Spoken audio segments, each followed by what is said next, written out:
예전에 어떤 초등학교 저학년 아이가 쓴 그러한 시가 있었습니다. 나는 엄마가 좋다. 나를 낳아주셔서. 나는 냉장고가 좋다. 먹을 것이 많아서. 나는 강아지가 좋다. 나와 놀아주니까. 그런데 아버지는 왜 있는지 모르겠다. 참 가슴 아픈 그런 시지요. 어린아이의 아주 해맑은, 그렇지만 마음이 아픈 그러한 시입니다. 아버지가 부권을 상실하고 정말 가족들에게 인기가 없어요. 왜 있는지 모르겠다고 그렇게 말합니다. 그런데 아버지가 정말 가족들을 부양하기 위해서 얼마나 많이 애를 씁니까? 하루 종일 나가 일을 하고 많은 근심과 걱정들을 하지요. 오늘날은 보면은 아버지들이 이 자녀들을 돌보는 그러한 일들을 많이 볼 수가 있습니다. 거리에 나가 보면은 휴일이면 아빠가 아이들과 놀아주고 게임도 하고 뭐 그런 모습들을 많이 볼 수가 있어요. 아마도 이 아이가 쓴 시는 좀 오래 전에 있었던 것 같습니다. 하지만 참 세상이 이런 그 가정의 질서, 사회의 질서 이런 것들을 많이 혼란스럽게 해가고 있는 것을 우리가 알 수 있어요. 분명히 하나님께서는 창조적인 질서를 우리에게 허락해 주셨는데 사람들이 인위적으로 그것을 망가뜨립니다. 남성과 여성이 있고 동물과 사람이 있고 또 이렇게 질서들이 다 있는데 그것들을 다 무시하는 거예요. 그러한 법들을 만들고 정말로 법을 만들지만은 무법한 시대를 사람들이 만들어가고 있습니다. 사람들이 동물들 중에서 가장 싫어하는 동물이 뭐냐? 그러면 동물들을 좀 아는 사람들은 난 하이에나가 싫어요. 그렇게 얘기를 합니다. 하이에나는 아프리카에서 사자 다음으로 강한 그러한 동물입니다. 강아지가 개하고 좀 비슷하게 생겼는데 개과는 아니에요. 하이에나는 그냥 하이에나입니다. 하이에나가 몸무게가 한 70kg 정도 나가니까 동물들 중에서 꽤 큰 동물이죠. 그런데 이 하이에나는 그 사회가 정말 우리가 상상할 것과는 상상할 수 없는 그러한 사회 질서를 가지고 있어요. 보통 다른 동물들은 다 수컷이 대장이 되고 암컷들을 거느리기도 하고 그렇게 질서를 유지해 가는데 하이에나는 그렇지가 않습니다. 대장이 암컷이에요. 그리고 체격도 암컷이 수컷보다 훨씬 큽니다. 그 한 가정이 있습니다. 하이에나 가정이 있으면은 거기에 서열이 있는데 제일 위에 엄마가 있어요. 엄마는 등치도 크고 아주 보기가 좋습니다. 그 다음 서열은 딸이에요. 엄마가 낳은 딸. 그 다음 서열은 이모입니다. 그러니까 엄마가 아닌 딸도 아닌 다른 암놈이에요. 그게 이제 세 번째 서열이고 네 번째 서열은 아들이에요. 다섯 번째 서열이 누구냐? 바로 아빠예요. 그 뒤에는 없어요. 아빠가 제일 밑에 있어요. 정말로 구박받는 그러한 그 생애를 살아가는 것이 하이에나 수컷입니다. 툭하면 쫓겨나기도 하고 암놈한테 물리기도 하고 구박을 많이 당하는 거예요. 이렇게 사냥을 해서 짐승을 하나 잡으면 그 먹는 순서가 그와 똑같습니다. 어머니가 먼저 먹고 딸이 먹고 이모가 먹고 아들이 먹고 그 다음에 아빠가 먹는 거예요. 아빠는 뼈다고 하나 겨우 건져 먹을까 말까 합니다. 그러한 그 서열을 가지고 있어요. 우리 인간과 또 다른 동물들과는 전혀 반대이지만 물론 하나님께서 만들어주신 질서가 그렇습니다. 그런데 오늘날은 보면은 그러한 그 질서들이 막 흐트러지고 있지요.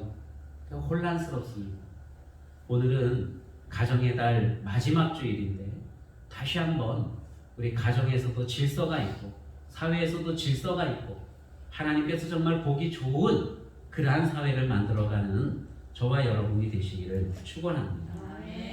자, 오늘 말씀은 지난주에 이어서 이제 한 아버지의 둘째 아들이 아버지의 유산을 받아서 먼 나라로 갔습니다. 그리고 거기서 장사를 했는지 사업을 했는지 탕진하고 나중에는 허랑방탕하게 모든 재산들을 다 탕진했어요. 아무것도 없이 알거지가 되었습니다. 그 지역에 가뭄까지 왔어요. 이제는 먹을 게 없습니다. 돼지들이 먹는 쥐엄나무 열매도 이 사람은 먹기가 힘든 그러한 형편이 되었어요. 정말로 고난이, 아주 큰 고난이 그 인생을 지배하고 있습니다. 고난이 많이 다가왔을 때 이 사람은 아버지의 집을 생각하게 됩니다. 아버지 집에는 품꾼들도 배불리 먹는데, 내가 예전에 아버지 집에 있을 때는 정말 좋은 옷도 입고 먹을 것 충분히 많이 먹고 떵떵거리며 살았었는데, 이제는 아버지를 떠나 이렇게 먼 데 와서 내가 굶주려 죽어가는구나. 여러분, 이 사람에게 고난이 왔을 때에 아버지의 집을 생각할 수 있는 그러한 기회가 생긴 것입니다. 어떤 사람들은 고난이 오면 막 원망을 해요. 하나님을 원망하고 사회를 원망하고 또 부모님을 원망하고 이웃들을 원망하고 불평과 불만이 가득한 그러한 인생을 살아갑니다. 여러분, 그러한 인생을 살면은 회개의 기회가 없어요. 그런데 이 둘째 아들은 다행스럽게도 아버지의 사랑, 그때 아버지가 나를 많이 사랑했었는데 하는 것들을 떠올리게 됩니다. 아버지 집에 가면은 거기는 풍성한 것들이 있는데, 그러면서 아버지의 집을 떠올리는 거예요. 여러분, 이렇게 고난스러울 때에 은혜로운 때를 생각하면 회개의 기회가 주어지게 된다고 하는 것입니다. 이 아들은 생각을 했어요. 내가 죄를 지었어. 하나님께 죄를 지었고 또 아버지에게도 죄를 지었어. 자신이 죄인이라는 것을 깨닫게 된 거예요. 고난이 이 사람에게 가져다 준 것은 내가 죄인이었구나 하는 것을 깨닫게 해주었다는 것입니다. 그전에는 그런 걸 몰랐어요. 그래서 아버지를 무시하고, 아버지 나에게 물려줄 재산을 지금 주십시오. 그 재산을 가지고 먼 나라로 떠날 수가 있었던 것입니다. 그런데 고난을 당하다 보니까 내가 잘못했어요. 내가 죄악 가운데 있어요. 하나님 앞에 죄를 지으니까 그 죄의 열매가 아버지에게까지 전가되어지고, 그래서 아버지에게까지 죄를 지은 거예요. 하나님과 아버지께 죄를 지었어요. 여러분, 죄라고 하는 것을 원어로 하마르티아라고 합니다. 하마르티아는 벗어났다는 거예요. 바른 길을 가야 되는데 바른 길이 아닌 옆길로 갔다는 것입니다. 관역 정중앙에 맞아야겠는데 빗나갔다는 거예요. 즉 하나님의 뜻과는 다른 삶을 살았다는 거예요. 아버지의 뜻과는 다른 삶을 살았다는 거예요. 그것이 죄라는 것입니다. 세상에서 사람들은 내가 사람을 죽인 일도 없고 남의 것을 훔친 일도 없는데 그게 무슨 죄입니까? 하면서 이렇게 항변하는 사람들이 있을 것입니다. 그러나 하나님의 뜻대로 살지 아니하는 것, 그러한 것이 죄라는 것, 아버지의 뜻대로 살지 아니하는 것, 이것이 곧 불효라고 하는 것입니다. 그래서 먼저 하나님께 회개하는 거예요. 하나님께 내가 죄를 지었어요. 그리고 아버지에게 죄를 지었습니다. 그걸 깨닫는 것입니다. 그리고는 이제 결단을 해요. 아버지 집으로 돌아가자. 그런데 내가 죄인이니까 이제는 아들이라고 내가 그렇게 말할 수가 없고, 나도 양심이 있는데 아버지, 이제는 아버지의 아들이 아닙니다. 나는 그냥 부려막심한 놈이니까 그냥 품꾼처럼 종처럼 그렇게 부려먹어 주세요 하는 그런 마음을 가지고 아버지 집으로 돌아가는 것이지요. 여러분, 이 사람은 정말로 아버지에게 큰 죄를 지었어요. 아버지에게 재물을 요구했습니다. 그것도 유산을 요구했어요. 유산을 요구했다는 것은 내 마음에서 이미 아버지는 지워졌습니다. 그러니까 빨리 돈이나 주고 끝내시지요. 이렇게 말하는 거예요. 그러니 얼마나 큰 죄입니까? 아버지를 무시했다는 것이죠. 그리고 돈을 가지고 먼 나라에 가서 허랑방탕하게 생활을 했습니다. 그것도 죄이고, 재물을 다 탕진했습니다. 그것도 죄이고, 아버지와 이웃 사람들, 형제들의 기대를 다 저버렸어요. 그것도 죄입니다. 근심 걱정하게 했습니다. 이게 또한 얼마나 큰 죄입니까? 생각해보니까 아버지에게 지은 죄가 너무나도 많아요. 그래서 나는 이제 아버지를 아버지라고 부를 수가 없을 것 같아요. 아버지도 나를 자식 취급하지 마시고 그냥 종 취급해 주세요 하는 그러한 이야기를 하는 거예요. 옛날에 그런 노래가 있었습니다. 불효자는 웁니다. 불러봐도 이러는 노래인데, 나중에 보니까 아버지에게, 부모님에게 너무 큰 죄를 지었어요. 이제는 후회하지만은 이미 부모님은 돌아가셨어요. 불러봐도 울어봐도 어쩔 수가 없는, 그래서 불효자는 울기만 하는. 그래도 여기 나와 있는 이 불효자는요, 울기만 하지 아니하고 아버지께로 돌아갈 기회가 있는 거예요.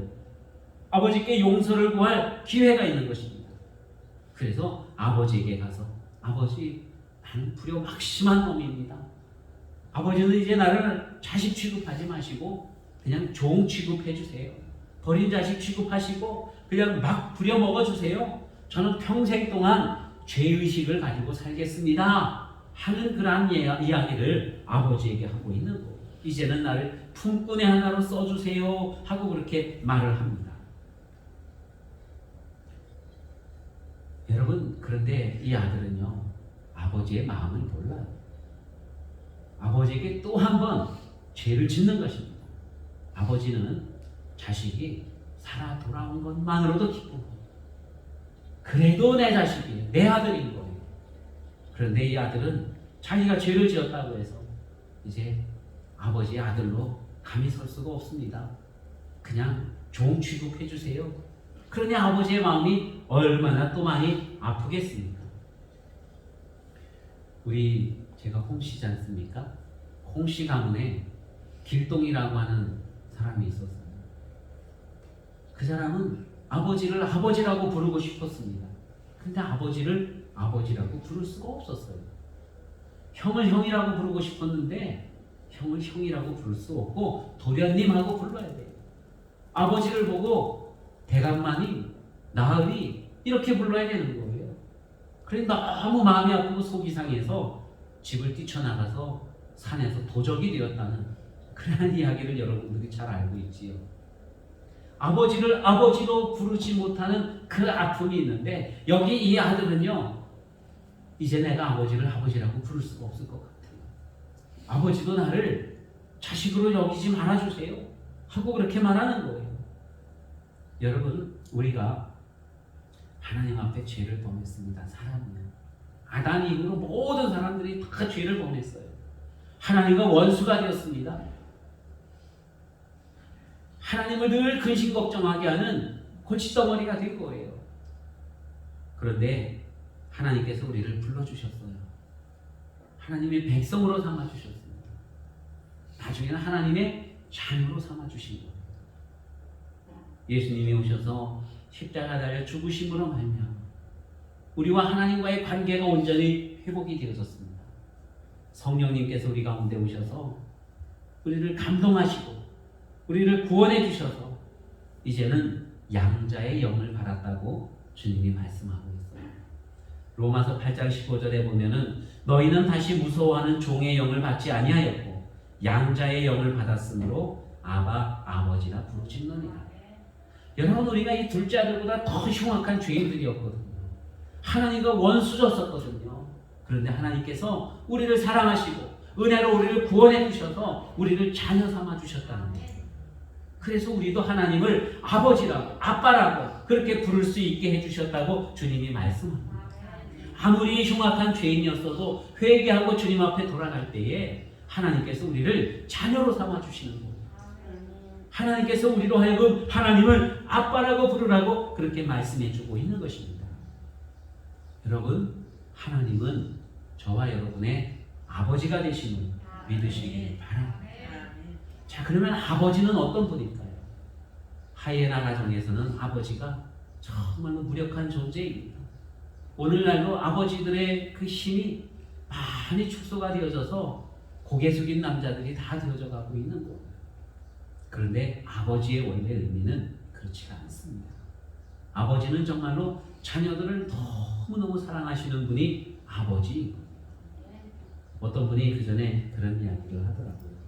자식이 밖에 나가서 늦게까지 안 돌아오면은 엄마는 그냥 자식들한테 막 잔소리를 퍼붓는데, 근데 아빠는 밤이 늦었을 때에 어디 오나 밖에 나가서 서성거리면서 아들을 기다린다고 합니다. 아버지 마음이 그러고 이 아버지가 언제부터 이 아들을 기다리고 있었을까? 아들이 아버지의 집을 나가는 그 순간부터 아버지는 아들을 기다리고 있었던 거예요. 이제 오나 저제 오나 언제 올까? 언제 올지 알 수가 없기 때문에 늘 문 밖에 불을 켜놓고 아버지가 아들이 돌아오기를 기다리고 있었던 것입니다. 그게 부모님의 마음이거든요. 오는 게 혹시나 어두울까봐, 불이 꺼져 있으면은 마음이 서운할까봐 늘 불을 켜놓고 늘 먼 데를 바라보면서 우리 아들이 돌아오기를 기다리고 있었다고 하는 것입니다. 예전에 보니까 저희 할머님이 이 밥을 하면은 꼭 밥을 한 그릇 떠가지고 이 부뚜막 위에 따뜻한 데다가 올려놓으시더라고요. 할머니 그거 뭐예요? 그러니까 아버지가 지금 멀리 나가 계시지 않냐? 언제 올지 모르지 않느냐? 그래서 하는 거야. 그렇게 말씀을 하시더라고요. 부모님들은 언제든지 자식이 돌아오기를 기다리고 준비하고 있다는 거예요.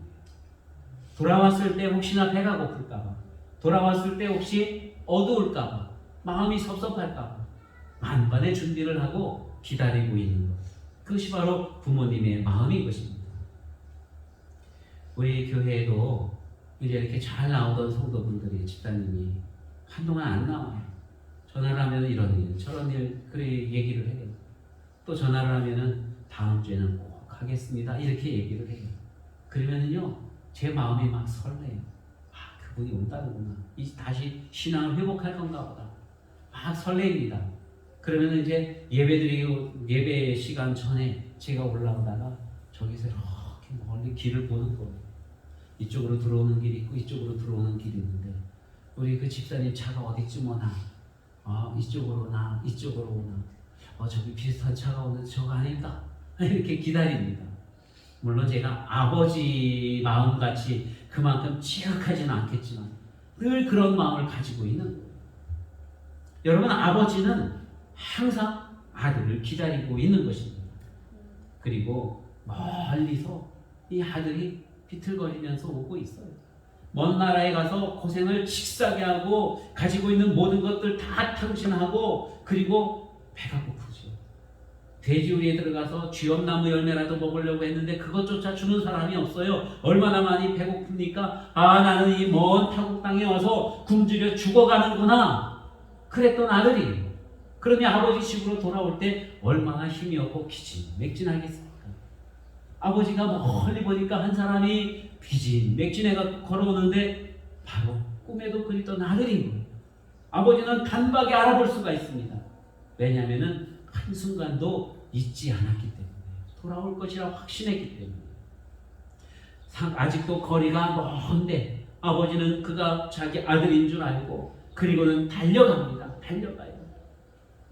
노인네가 달려가는 거예요. 아들을 향해 달려갑니다. 혹시나 저 아들이 오다가 마음을 돌이켜서 돌아갈까봐 그를 잡기 위해서 마구마구 달려갑니다. 달려가서 그를 얼싸안고 그리고 목을 안고 그리고 입을 맞추는 거예요. 입을 맞췄다고 하는 것이 카테필레센이라고 하는 원어로 쓰여져 있습니다. 키스하는 거예요. 뽀뽀하는 거예요. 어떻게? 이게 아니라 그냥 막 퍼붓는 거예요. 열렬히 퍼붓는 거예요. 목에, 볼에, 입술에, 코에 눈물 범벅이 돼가면서 아들 몸에다가 입을 막 맞춥니다. 너무나도 사랑하는 그 아들이 죽지 않고 돌아왔거든요. 그러니까 너무너무 감사해서 막 입을 맞추는 거예요. 그리고 그의 모습을 보니까 너무나도 또한 측은한 거예요. 측은해. 이 아들이 와가지고 아버지, 이제는 아버지 아들이라 이 걸음을 받지 못하겠습니다. 그냥 품꾼이 하나로 써주세요. 그러니까 마음이 더 아픈 거예요. 억장이 무너진다 그러죠. 억장이 무너진다. 장이 끊어지는 듯한 아픔. 아버지는 그를 보고 측은히 여겼는데 이 측은하다고 하는 단어가 에스플랑크조마이라는 헬라어로 쓰여져 있어요. 그냥 측은하다, 우리가 그냥 측은하다 그래도 굉장히 마음이 아프잖아요. 그렇죠? 근데 이 에스플랑크조마이는요, 장이 끊어지는 바로 그 아픔을 이야기하고 있는 것입니다. 아버지가 이 아들을 보니까 너무너무 고생을 많이 한 것 같아요.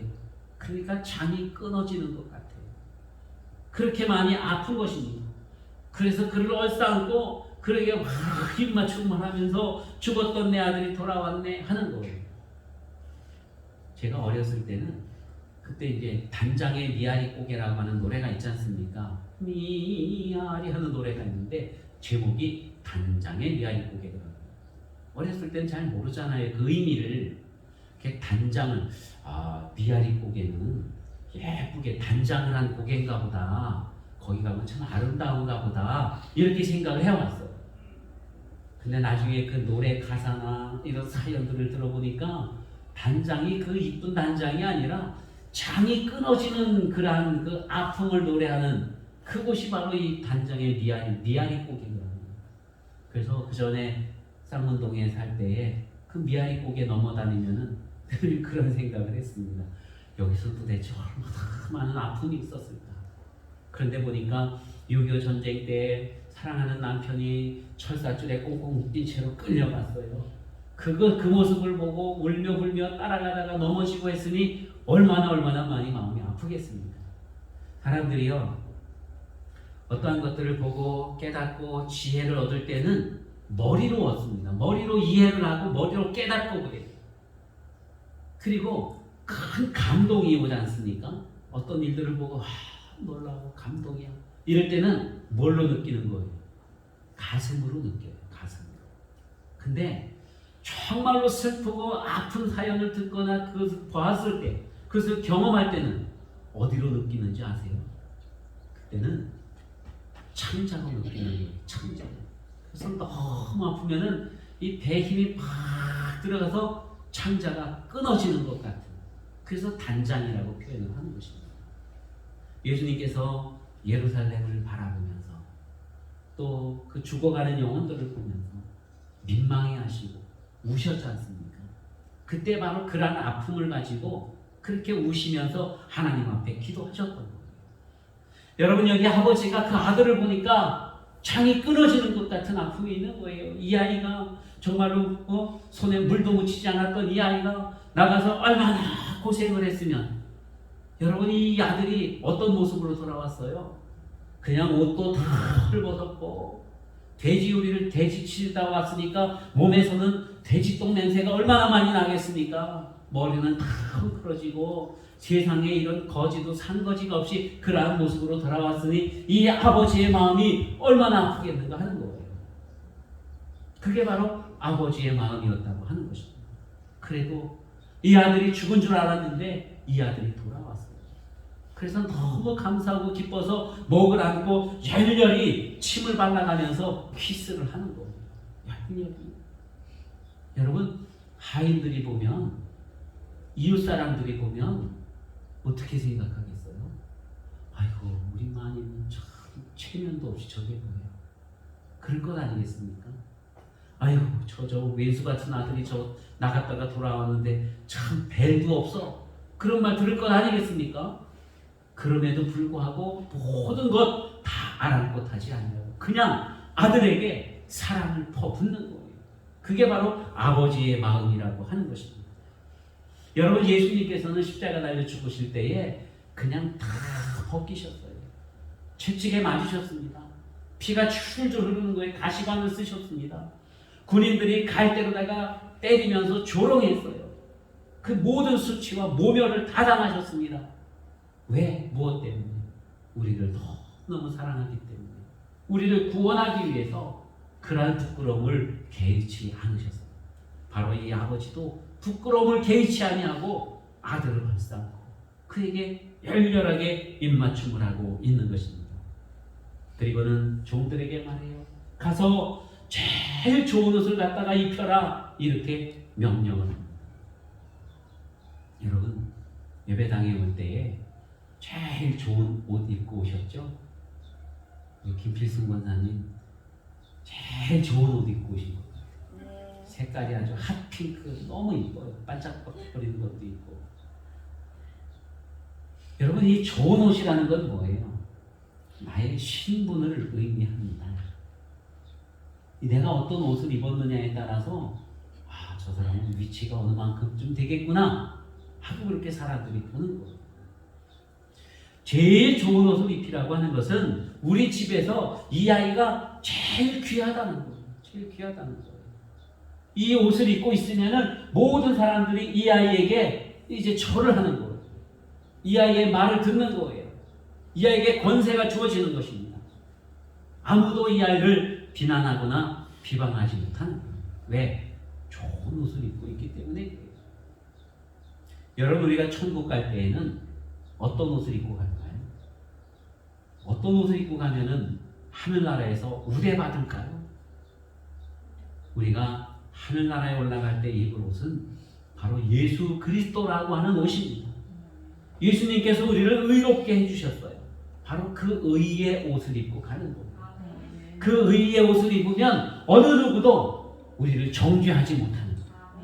그 의의 옷을 입으면 모든 사람들이, 모든 천사들도 하나님의 아들이시구나, 하나님의 딸이구나, 그렇게 인정한다고 하는 것입니다. 그러려면은 아들에게 손에 가락지를 끼울 주라고 또 이렇게 종들에게 명령합니다.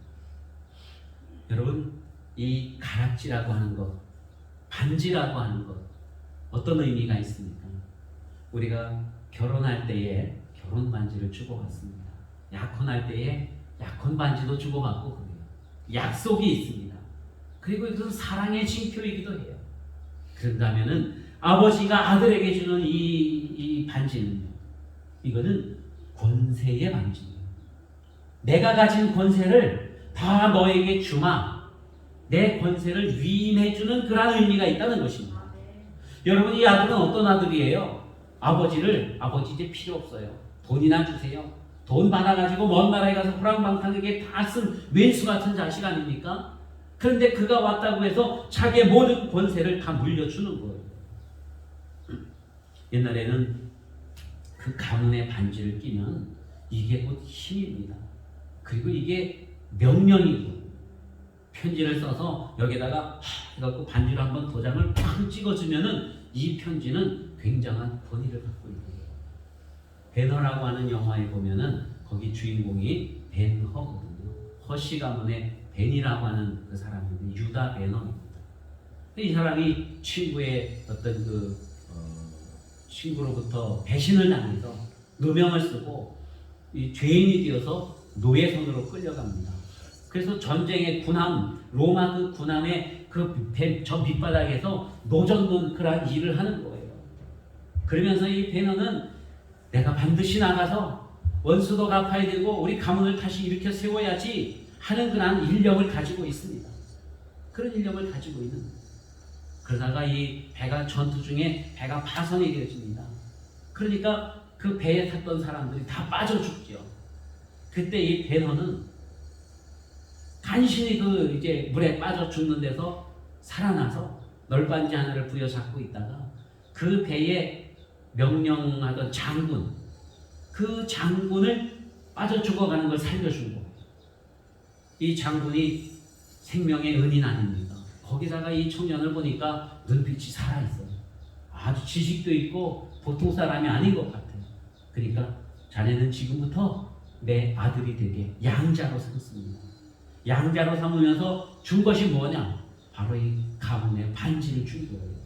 그래서 이 유다 베너가 나중에 이제 죄인이었다가 장군의 집 그 귀족의 아들이 되어지고 반지를 딱 끼고 다시 예루살렘으로 돌아오는 그러한 장면들이 있습니다.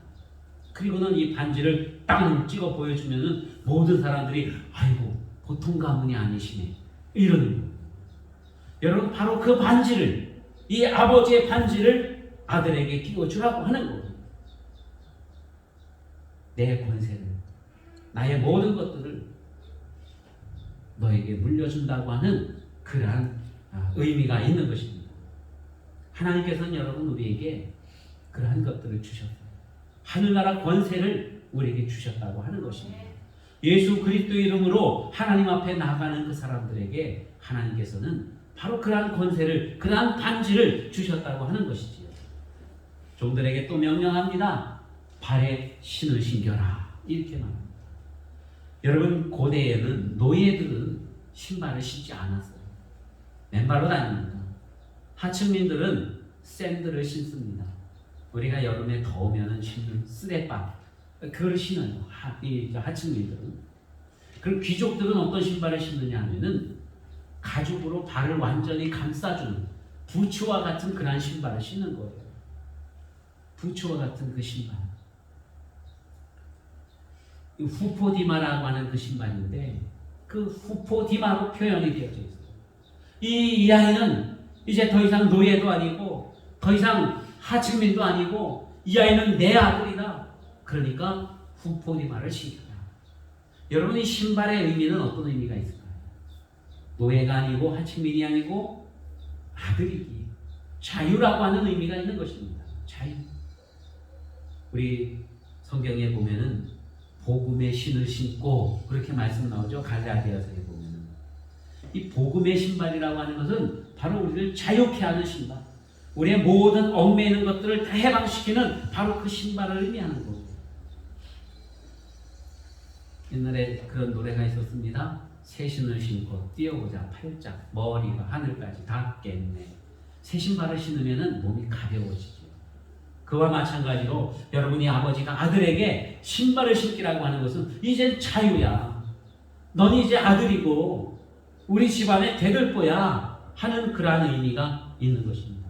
하나님께서는 우리에게 그러한 신발을 신겨주셨어요. 바로 복음의 신발입니다.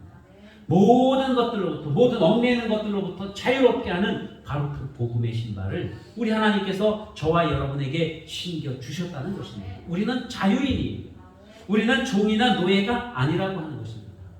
어떤 사람들은요, 교회 나오면서도 아직도 율법적인 사고를 가지고 있어서 이 종의 영을 가지고 살아가는 사람들이 있습니다.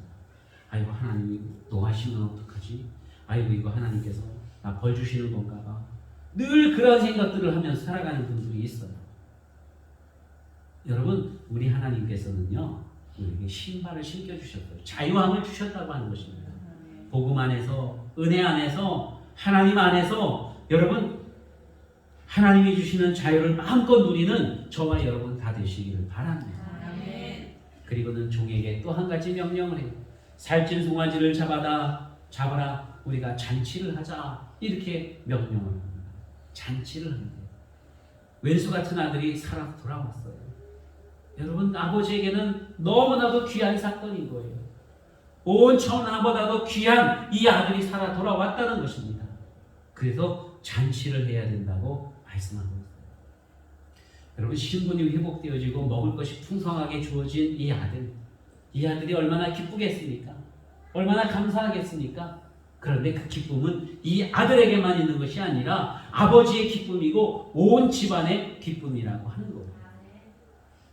한 영혼이, 죽어가는 한 영혼이 구원받아서 하나님의 자녀가 되어지면 하나님 나라에서는 모든 천군과 천사와 더불어서 잔치를 한다고 주님이 말씀하고 있습니다.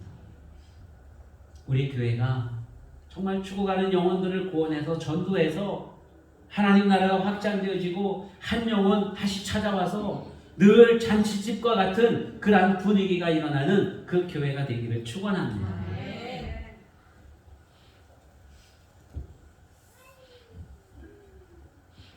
잃었던 영혼을 다시 찾고 죽어가는 영혼을 다시 살리고 그래서 영생을 누리게 할 때에 하나님은 그것으로 인해서 큰 기쁨을 누리십니다.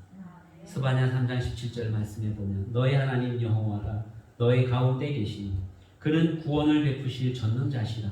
그가 너로 말미암아 기쁨을 이기지 못하시며 너를 잠잠히 사랑하시며 너로 말미암아 즐거이 부르며 기뻐하시리라. 우리로 인해서 하나님께서 기뻐하신다. 견딜 수 없는 기쁨을 하나님께서 누리신다고 그렇게 말씀하고 있습니다. 여러분, 세상에 있는 모든 사람들은요, 신분의 변화가 필요해요. 죄를 지어서 하나님과 원수가 되었었지만 이제 하나님 은혜 안으로 들어왔습니다. 그게 종으로 들어왔어요. 율법 시대 때는 종이었습니다. 그런데 이제 예수 그리스도로 말미암아서 성령이 우리에게 임하시고 양자의 영을 우리가 받았습니다. 하나님의 아들이 된 거예요. 우리는 모두가 다 하나님의 자녀가 되어야 된다는 거죠. 자녀예요. 이미 자녀인데 그것을 알지 못해요. 그래서 우리는 하나님 그냥 품꾼으로 써주세요. 하나님 그냥 종과 같이 여겨주세요. 이러거든요. 그런데 하나님께서는 너는 내 아들이다. 너는 내 자녀다. 이렇게 말씀하고 계시다고 하는 말씀입니다. 여러분, 주님을 믿는 그 믿음 안에서 우리는 지금 어디에 있는지, 어느 위치에 있는지, 종인지 아들인지, 아니면 교회에 나와 있음에도 불구하고 아직도 나는 죽은 영혼인지, 아직도 하나님의 원수로 있는지 우리 자신의 모습을 살펴보시기 바랍니다. 하나님은 우리가 하나님의 자녀일 때 가장 기뻐하시는 거예요. 하나님은 능히 그 일을 이루실 줄로 믿습니다. 기도하겠습니다. 은혜와 사랑이 많으신 하나님 아버지 감사합니다. 아버지께서 우리들을 사랑해 주셔서 하나님과 원수 되었을 때에도 우리를 버리지 아니하시고 구원하여 주셔서 아버지 하나님 주님의 백성이 주님의 자녀가 되게 하시니 감사합니다. 하나님의 자녀인 우리들 아버지 하나님 자녀로서의 삶을 온전히 세상에서 살아갈 수 있도록 주께서 인도하시고 역사하여 주시옵소서. 아버지 하나님 잃어버린 영혼들, 죽어가는 영혼들 다 주님께로 인도하는 저희들이 되게 하시고 하나님께 큰 기쁨을 드리는 저희들이 또한 되게 하여 주시옵소서. 감사드리며 예수님의 이름으로 기도하옵나이다.